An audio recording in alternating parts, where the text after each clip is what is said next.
London, a crime-ridden city overrun by immigrants, where you might get stabbed just walking down the street. Well, that's what social media would have you believe. The data tells a different story.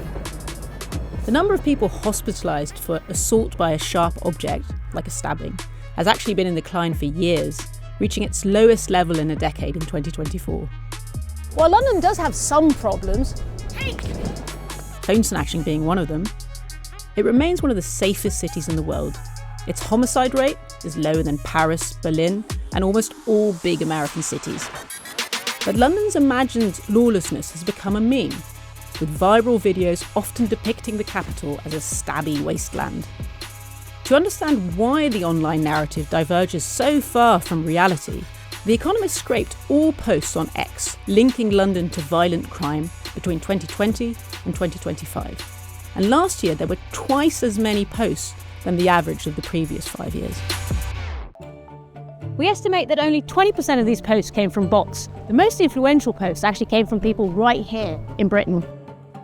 The rise is in part driven by the monetary incentives to produce and spread inflammatory content. Serial doom posting literally pays. And some of this hate online is an attempt to blame migrants. A growing number of posts that mention London crime also mention Islam, migrants, or race. These posts get a disproportionate amount of attention.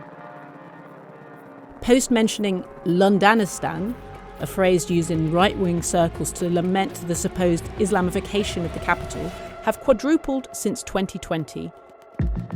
And across the pond, President Trump frequently reinforces this message. I look at London, where you have a terrible mayor.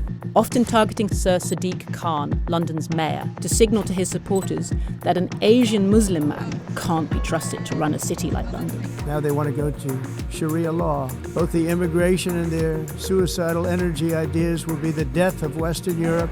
The slander is having an effect. A recent YouGov poll found that 61% of Britons now see London as unsafe, which is up from 39% in 2014, when violent crime was much worse in the city. Ask Reform voters, and this number shoots up to 85%. All of this will be news to Londoners, the vast majority of whom see the city as safe. London remains one of the most desirable cities in the world. So to all the haters out there, I suggest you put your phone in your pocket, take a leisurely walk along the Thames and just chill out.